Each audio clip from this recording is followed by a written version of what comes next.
un tema que los seres humanos y nosotros los ecuatorianos no podemos perder de vista.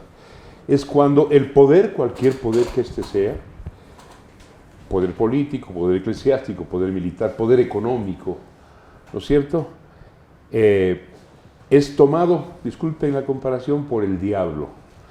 Y empieza la maldad, la represión, la amenaza, el maltrato, el crimen, que en este caso toma el nombre muy judicial y muy jurídico de crimen político. El doctor Enrique Ayala Mora, historiador, y a quien debemos el desarrollo de nuestra querida Universidad Andina Simón Bolívar, nos va a hablar de este último libro suyo, El crimen político en el Ecuador, y sus derivaciones, sus secuelas, porque hay sucedáneos sobre este tema. Señor doctor, te doy una muy cordial bienvenida, es un gusto tenerte aquí, y adelante, ¿cuándo se concibió, cuándo se estructuró este libro? Gracias, Marcelo. Bueno, esta es una idea muy vieja. Yo trabajé en mi tesis doctoral ya hace muchos años, 1979 al 82. ¿En Oxford? En Oxford, sí. Sobre la Revolución Liberal Ecuatoriana. Y uno de los temas centrales de la Revolución Liberal Ecuatoriana es el asesinato de don Eloy. Entonces la pregunta es, bueno, ¿quién mató a don Eloy? El hecho es que se tenía la lista exhaustiva de los cocheros, de las prostitutas, de los soldados que asaltaron el penal y lo asesinaron.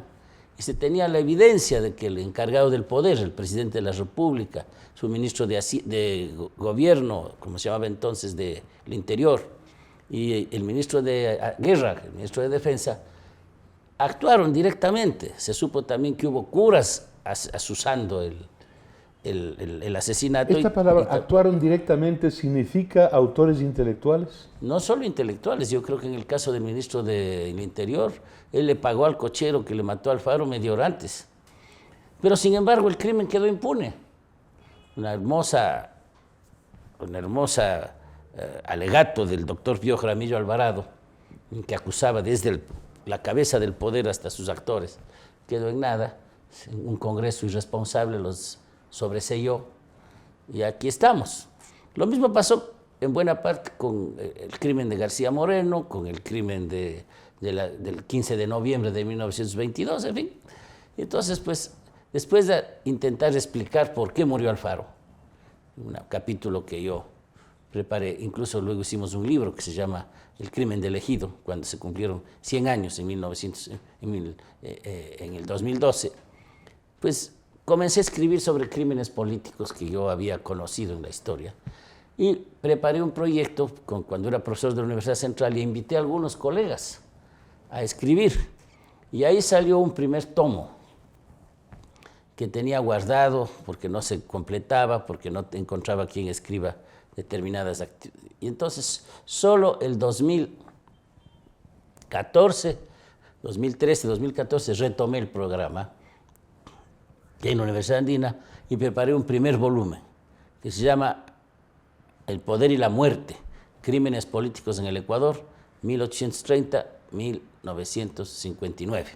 Permíteme una primera parte. Claro, es el periodo republicano, ¿no?, donde ya tuvimos un poder político propio. Lo que entiendo, lo que sé por las lecturas de tus libros, es que durante el periodo, obviamente, de la conquista y luego del coloniaje, hubo crimen político. Claro, pero yo me suscribiría a la época republicana y a sus tres periodos, porque por algo hay que comenzar. También hay crímenes que pueden ser considerados políticos. La propia Eugenio Espejo es víctima de ello. Claro, de un crimen político que fue, pues lo persiguieron de tal manera que murió por las consecuencias de la enfermedad adquirida en la cárcel. Atahualpa es un crimen político clarísimo, ¿no es cierto? El primero. Mataron al emperador.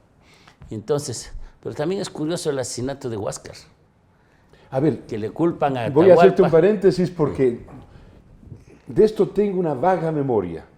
El asesinato del hermano de Atahualpa, de Huáscar. Rápidamente, ¿cómo se dio? Bueno, porque estaban en medio del conflicto de de la presencia ya de los españoles, y efectivamente Atahualpa ya había ganado y se tenía preso a su hermano Huáscar. Un grupo de partidarios de Atahualpa lo asesinaron, eso está claro. Si Atahualpa supo o no supo, si lo ordenó, nunca se supo. ¿Dónde fue? ¿En el Cusco? Nunca se conoció, sí, cerca del Cusco.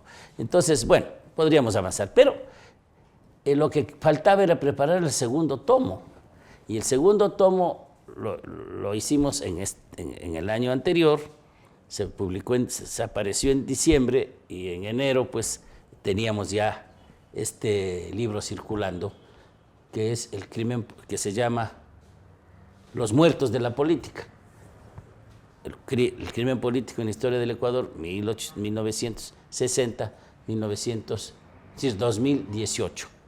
Porque comienza con los asesinatos de estudiantes y líderes campesinos en los años 60 y 70, y termina con el asesinato de los periodistas del comercio. Doctor Enrique Ayala Mora, quiero preguntarte algo. Si es execrable el hecho mismo de matar ser o seres humanos desde el poder político, es un hecho repugnante. Lo que preocupa en el mismo grado es la impunidad.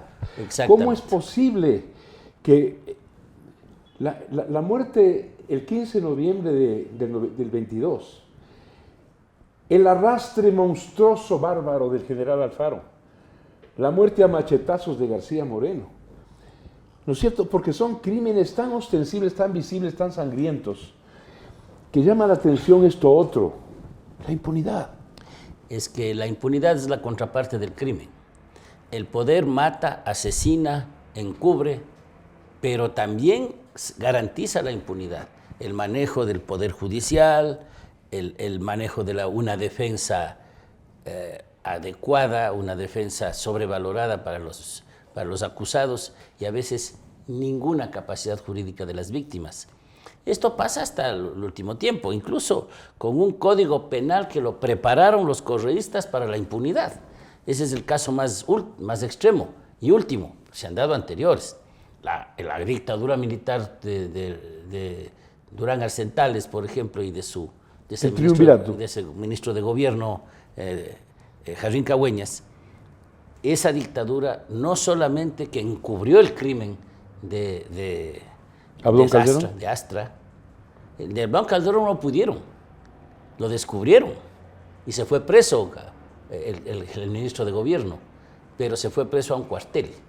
Es decir, eso iba a mencionar, el crimen de Astra no fue castigado en las 24 muertos, el asesinato del líder Abdón Calderón, y fue descubierto gracias a la delación de uno de los criminales. Pero lo que es clamoroso recordar es que la dictadura militar dejó preparada la ley para que no solamente pueda restringirse la responsabilidad de Jarrín Cagüeñas, que es el que ordenó el asalto a Abdón Calderón, sino también, lo que es más grave, dejó estableciendo que un general de la República no puede ir a la cárcel, por delincuente que sea, y se va a pasar al casino de un cuartel como detenido, como premio del crimen. Ese es el encubrimiento. No solamente que se impide por todos los medios que se conozca al autor, pero cuando no hay más remedio que conocerlo, ahí se le prepara una jaula de oro, lo que no sucede obviamente con las víctimas, que muchas veces incluso son olvidadas. Hay un evento hablando del crimen, porque cuando uno oye la palabra crimen, claro, se le viene a la mente un hecho de sangre, un hecho violento, ¿no es cierto? Arma blanca, armas de fuego, en fin, eso, crimen. Pero el crimen tiene otra connotación también. Cuando toda una sociedad es victimada por un arbitrio de un poder político abusivo y empieza a morir gente por suicidio, por vejez, por decepción, por desesperación, ese crimen o ese evento, en mi opinión, debe llamarse crimen también. Y te voy a poner un evento que aquí sucedió. En el feriado bancario, ¿sí? Su autor o sus conceptores, en mi opinión, son criminales. Tan lo son que fue Maguad sentenciado. Precisamente fue Víctor Granda la persona que se dedicó años a sostener la acusación contra Maguad y al final consiguió que sea sentenciado. Ahora estamos en otro vía crucis de enredos, y ahora como ya declararon que era un héroe nacional porque ha sido ¿Te autor, refieres a quién? a Maguad, Amagua. que, ¿Héroe nacional? que es autor de la dolarización, entonces por lo tanto que la hizo de la peor manera y con un sufrimiento y unos resultados catastróficos inmediatos para el país. El que en términos inmediatos haya tenido estabilidad es otra historia, pero en el caso concreto, por ejemplo, efectivamente los que han llevado al país a esa situación son criminales y son delincuentes, como lo son, por ejemplo, los actores del Arroz Verde con Correa a la cabeza. Vamos a esto, gracias. El doctor Enrique Ayala Mora me acaba de sacar un poco las palabras y la intención de la cabeza y de la boca. Porque todo lo que estamos hablando en torno a su libro, El crimen político en el Ecuador, tiene que acoderar, tiene que aterrizar en lo que estamos en este momento viendo absortos los ecuatorianos.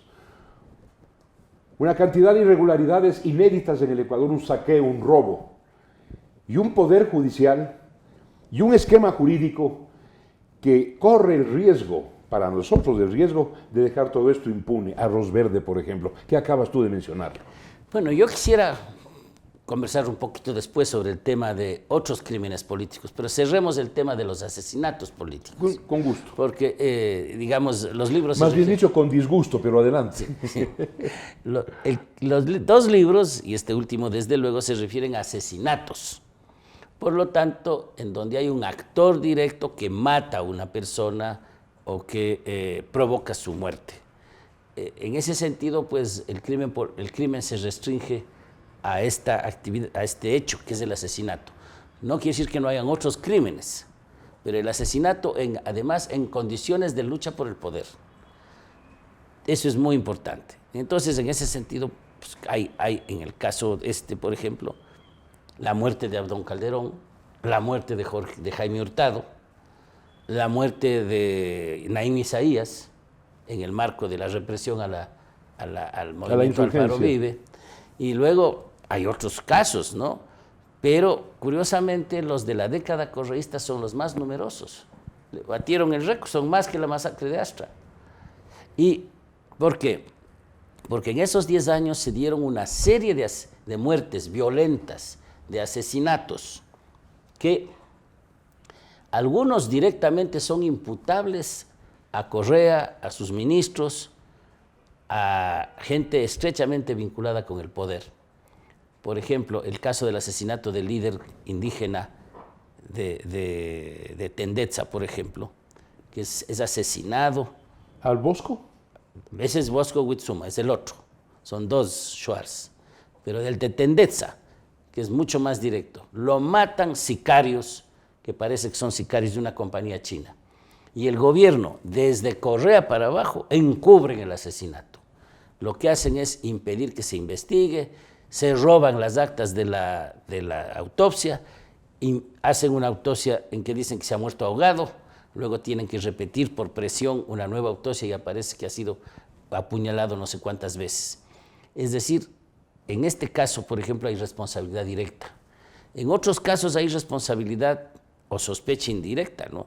Por ejemplo, el actor fundamental del envío de droga, de la narcovalija, a Italia, es sentenciado en Italia 2 años, regresa y lo matan a los 2 meses aquí, en forma inexplicable. El asesinato de Quinto Pazmiño y casi enseguida la muerte de su mujer. Exactamente, ese es otro caso clarísimo en el que hay una indirecta relación. Y por último, claro, tenemos que ver los casos del 30S, ¿no? Del 30 de septiembre, en donde hay realmente el crimen de haberse tomado un hospital, de haber permitido que el ejército asalte un hospital y que hayan muertos de la policía, civiles y una serie de personas en alto riesgo por obra y gracia de Rafael Correa, de una orden directa de él. Ahora, en otros casos, y con esto concluyo, en otros casos la responsabilidad no es directa, sino que hay una responsabilidad de haber propiciado la impunidad. ¿Hay una preterintención, lo que llama el código? Hay sobre todo el hecho de que como se sabía que los crímenes no se castigaban, incluso crímenes que no tienen directa relación con el gobierno, se quedan impunes por acción de una función judicial tomada por el correísmo, manejada por el poder. Yo quiero preguntarte, Enrique, dejarte planteada esta pregunta para el segundo tiempo de nuestro diálogo. aquí en el Ecuador, y quien habla no se calla, nunca se cayó, ni antes ni ahora, y menos mañana. Aquí hubo un crimen execrable y repugnante, el de los chicos Restrepo. Ese no configura, en mi opinión, claro, el crimen político, pero quisiera que de alguna manera en tu análisis ubiques qué figura hay allí. Volvemos enseguida, no se vayan.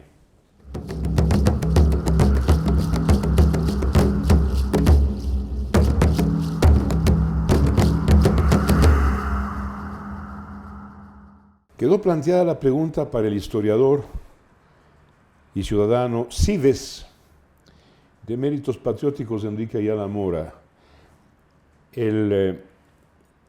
hasta ahora la inaceptable desaparición de los dos niños Restrepo. Un crimen terrible, un crimen de Estado, eso es clarísimo. Hay una distinción sutil entre crimen de Estado y crimen político, tal como yo lo veo, por razones simplemente de clasificación, de poder delimitar. Una convención. ¿No es cierto? Y yo le he adjudicado el término crimen político, primero a un asesinato, porque también el robo es un crimen político, pero que podemos hablar también de eso, como ya quedamos. Pero el asesinato cometido en medio de la lucha por el poder. Eso es fundamental. Ese es lo que delimita lo que yo he considerado crimen político, sin dejar de considerar que otras cosas son también crímenes políticos. En este caso, por ejemplo, el crimen no fue cometido por la policía en medio de la lucha por el poder. ¿Te estás refiriendo a los Restrepo? De los Restrepo. Fue un acto en medio de una histeria de represión que había en el país. Eran colombianos, eran muchachos, debían ser terroristas, lo torturaron a uno y lo mataron delante de su hermano y luego lo mataron al otro. Ese es lo que sucedió. Ahora, ese crimen cometido por el poder es un crimen de Estado, monstruoso y gravísimo, pero para este efecto no es, entre comillas, un crimen político. No por ello menos grave ni menos censurable. Yo creo que algún día hay que escribir también la historia de esos otros crímenes que se cometieron a la sombra del poder y que se constituyeron en crímenes de Estado. Me permitiría decir, con mucho respeto para ti, Enrique, que esa es una deuda que queda pendiente. Una deuda pendiente. Quedan muchas deudas. Después de que he publicado los dos libros, hay mucha gente, colegas, amigos, que me han dado nombres, que me han hablado. Yo mismo, por ejemplo, Marcelo, soy testigo de dos crímenes horrendos en la provincia de Imbabura en la lucha por la tierra, ¿no? Uno de ellos es el de Mardoqueo León. Yo estuve incluso ahí en la provincia cuando se produjo ese hecho, un hecho espantoso, que un policía hizo tiro al blanco a un campesino y lo mató por gusto, ¿no? Durante un desalojo que ya se había producido, o el de Jorge Perugachi en la lucha por la tierra. Es decir, hay muchos más, normalmente pobres, normalmente gente que no tiene voz. Pero, claro, esa es una tarea colectiva, de nuevo, ¿no? Una tarea que se debe despertar la posibilidad de que estudiantes hagan tesis sobre eso, de que periodistas investiguen con mayor detenimiento. Yo reconozco que buena parte de este segundo tomo es escrito por periodistas como Mariana Neira, como Juan Carlos Calderón, que han sido realmente muy precisos en la investigación de los crímenes, con una característica, que no son solo reportajes, son investigaciones en toda regla, porque han investigado los documentos, los procesos, los archivos judiciales, han entrevistado a terceros. El libro tiene un aparato crítico, unas notas de pie de página que sostienen todo lo que uno afirma. Por ejemplo, yo escribí un artículo en este último tomo sobre la muerte de Don Maca, del famoso Macario Briones, ¿no? De este Manabita, cuasi delincuente manabita que se metió en la Universidad de Manabí. Así es, y que se transformó en un bandido bueno, una especie de Robin Hood, ¿no es cierto? Ese es un caso interesante para mí, lo estudié, y claro, de esos hay algunos otros también en el país, no muchos, pero yo los hay. Quisiera que no te olvides algo que para mí, cuando fui niño, adolescente, teníamos los de mi generación, Enrique es menor que yo, sobre la cabeza, una especie de Robin Hood. Habrás oído de Nahum Briones. Claro, cómo no. Y de cómo el ministro, más tarde ministro de la dictadura, segundo Deifilio Morocho Jimbo, que luego se transformó en Moroch, con Z al final, fue el que le dio cacería a este valiente, tengo entendido que lojano. Así era. era un famoso delincuente lojano Forajido. que asimismo pues se dedicaba a robar y repartía al menos buena parte de lo que se conseguía a los pobres, ¿no? Este es un caso muy famoso, lo ha estudiado un historiador del cual yo tuve la suerte de ser alumno y amigo, un historiador inglés que es posiblemente el historiador más importante del siglo XX, se llamaba Eric Hobsbawm, y que precisamente me entusiasmó con la idea y la imagen de Nahum Briones. De Don Maca, de Don de Macario Don Maca, Briones. pero estamos El de Nahum, Macario bueno, Briones, el manavita. ambos se llaman Briones Claro. y no son parientes. Y entre paréntesis hay una novela que está dedicada precisamente a Nahum Briones, Así es. ¿no? que desde luego es una excelente novela. Nos Bien, hacían leer como parte de las lecturas cómo no, pues escolásticas. así pasaba. Pero claro, yo lo que lamento pues es que cuando uno despierte el avispero, termina por ser rebasado. Yo nunca, no me sobrará vida para poder escribir sobre todos los crímenes, escándalos que se han cometido en el país. Quiero Por eso hacerte- es una tarea más colectiva y por eso me parece que este tema de escándalos políticos, en cambio, podría ser otro capítulo de estudio en los cuales se encuentran todas las famosas historias de los negociados de la deuda externa, la venta de la bandera, el contrato del ferrocarril y desde luego la chatarra y una serie de irregularidades que son juegos de niños hasta que comienza el correísmo con este escándalo de dimensiones continentales. Y quiero hacer notar algo.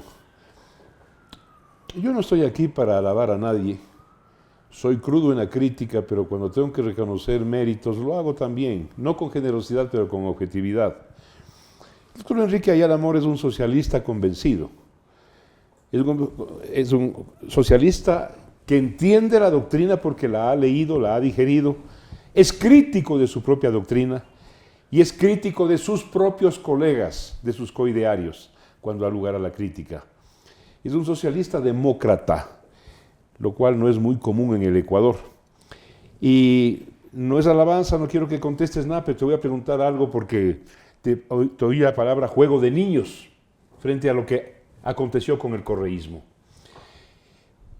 A partir de esta frase tuya, juego de niños, quiero preguntarte algo, un análisis comparativo. El crimen político en el Ecuador, con esta sociedad un poco episcopal, tranquila, serena, ¿no es cierto? Un gran convento, como nos definió Simón Bolívar, no dados a la violencia. El crimen político en el Ecuador, si comparas con la sangre derramada en Colombia, la sangre derramada en Perú, para no hablarte de la sangre derramada en otros continentes como Europa, ¿es lo nuestro juego de niños? Bueno, sobre los temas del socialismo y su crítica algún rato conversaremos. En realidad conversamos cuando nos vemos con Comúnmente. frecuencia. Pero lo que sí me parece importante de decir es una cosa. Ecuador es un país en que la violencia guerrera, la insurgencia, ha sido más bien puntual. No ha tenido un proceso Es decir, sistemático. casi anecdótica. No anecdótica, pero puntual. La anecdótica no fue la revolución liberal. Fue una guerra civil en regla y de muchas consecuencias. Pero duró un tiempo, y 5 o 6 años, y ahí terminó. En Colombia hemos tenido 60 años de violencia y desde luego Sendero ahí está. luminoso en el Perú. Ahí está. Entonces, en realidad, lo que tenemos en el país es una tradición de solución de conflictos políticos por vías de equilibrios, de acuerdos, de pactos, y menos por una guerra civil. En el Ecuador hemos tenido muchos menos guerras civiles que en otros países, pero curiosamente hemos tenido crímenes violentísimos y crímenes individuales que son paradigmáticos. Aquí mataron un arzobispo de Quito en el altar mayor de la catedral el Viernes Santo, envenenando el vino que había usado en la ceremonia. Es decir, eso, caray, se compara quizá con el asesinato de Becket en Gran Bretaña, ¿no? En Inglaterra, cuando lo matan en el altar de Canterbury. Pero ese tipo de crímenes, arrastrar al expresidente de la República por las calles de la ciudad y luego quemarlo, ¿no? En una forma atroz, Repugnante. hoguera bárbara, no es muy común en otros países. Y desde luego, matarle al presidente de la República en el zaguán del Palacio Nacional a mediodía a machetazos, tampoco es muy común. O sea, nosotros tenemos episodios de mucha violencia política, aunque la historia hasta hace unos pocos años ha sido de mayor paz. Ahora esta isla de paz yo creo que ya es una parte del pasado, ¿no? Por eso en el sentido de que hemos tenido una vida menos violenta, en el sentido de que no ha habido tanta guerra civil, es importante. Pero no han sido juego de niños nuestros asesinatos. Los asesinatos han sido truculentos en algunos vergonzosos. casos. Truculentos. Eso es, lo de Astra es terrible, ¿no? Mueren algunas personas asadas en las pailas del ingenio en donde se estaba haciendo el azúcar. Otros mueren pisados por otra gente en la sequía de agua que alimenta al ingenio. Es decir, Tú no eres un psicólogo, un psicoanalista, pero eres un hombre muy culto y te voy a hacer una pregunta. La pregunta tiene que ver con el capítulo de la crueldad. Mi opinión personal es que en todo cruel hay un cobarde escondido. Y cuando la vida individual o la vida social de la cobardía tiene periodos de calma, de serenidad, más por intimidación, por timidez, por miedo, cuando hay cómo y se abren las riendas o se abren las cercas, aparece la crueldad. No sé si me estoy explicando. Sí, exactamente. Yo creo que la crueldad tiene que ver con dos elementos. Primero, con la intensidad de la represión. Nerón no era loco nomás, o Calígula no eran solo un par de locos, sino también que tenían una necesidad no solo interna, sino del sistema de reprimir una sociedad esclavista. ¿Temían? ¿Eran paranoicos? Claro, era clarísimo eso. Pero en segundo lugar, claro, la crueldad también es subjetiva, ¿no? Es decir, también hay una persona inclinada a la crueldad, que fue el caso de estos dos emperadores, y que encuentras casos en el mundo con mucha frecuencia. Ahora nomás estaba revisando por casualidad Fernando VII, por ejemplo, el rey de España, sinvergüenza, que fue tan un popular, pésimo rey. un pésimo rey, ¿no? Además, no hay más que verle, ¿no? En la Goya le tiene hecho un retrato en que lo descubre, en que lo desnuda, pero completamente. Pero lo que yo sí creo que es importante destacar es que en el Ecuador han crecido las proporciones. Por ejemplo, las proporciones en las cuales se ha dado la violencia urbana, la violencia cotidiana, han crecido terriblemente. Esta isla de paz efectivamente no solo era que no tenía guerrillas, que no tenía guerras civiles, sino que la gente andaba por las calles más o menos tranquila. ¿Y dónde está la causa de este deterioro? Bueno, es muy complejo, pero lo que sí se puede constatar es que ahora la inseguridad diaria, la inseguridad cotidiana es enorme. Hemos llegado a niveles inconcebibles en el Ecuador y eso ya no es la isla de paz. Por otra parte, siempre ha habido robos, siempre ha habido corrupción y ha sido reprimida a veces y otras veces encubierta, pero en las proporciones a que llegó en los últimos 15 años es inconcebible. Es decir, realmente las proporciones, no hay más que acordarse cuánto fue el escándalo que de suyo es censurable, ¿no? De las familias de un familiar de Sixto Durán Ballén, que se hizo dar un préstamo ilegal, $800,000. O el caso Flores y Miel. El caso Flores y Miel, $800,000. ¿Cuál es el caso del Aromo? $1.200 millones. Bueno, no es que no sea el un crimen y el otro no. El uno fue una irregularidad, una falta desgraciada. Delicadeza.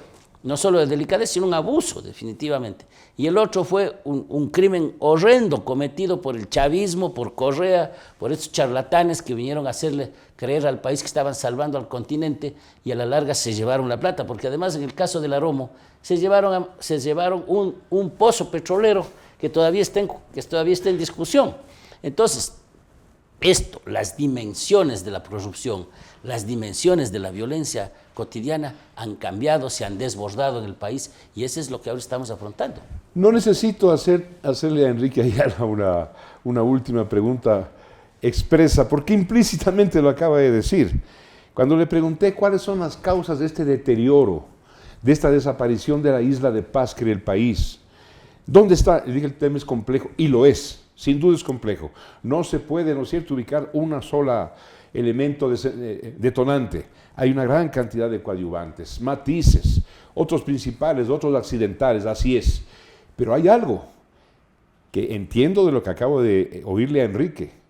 Esto se deteriora o se derrumba, empieza a desbarrancarse con el correísmo. Comienza a arrancarse con el momento de mayor auge de nuestra economía y de menor control del manejo fiscal, del manejo de los recursos públicos de toda nuestra historia. Hay que recordar, por ejemplo, que el presidente Alarcón gobernó el país con un petróleo a $15 y a un rato bajó a $7 del barril. Correa gobernó con un promedio de más de $80 y llegó a $130. Esas son las proporciones. Y entonces, el momento en que creció la riqueza, creció la impunidad y la irresponsabilidad porque tenían el control de todos los poderes. Este monopolio absoluto del poder llevó a la absoluta corrupción, porque la diferencia entre el pasado y el correísmo es que hubo corrupción en muchos casos, y grave, en otros no tanto, pero en esta vez se organizó la corrupción desde la cabeza. El gerente nacional de la corrupción era Correa y su subgerente era Glass. Y tenía una ministra de la corrupción sentada en el Palacio Nacional repartiendo la plata de las coimas en las barbas y con la autorización del presidente de la República, que hasta les pidió un suplido de $6.000. A mí, cuando dicen, si solo son $6.000, vergüenza que un jefe de Estado se ensucie las manos con $6.000. Una sola observación, Marcelo.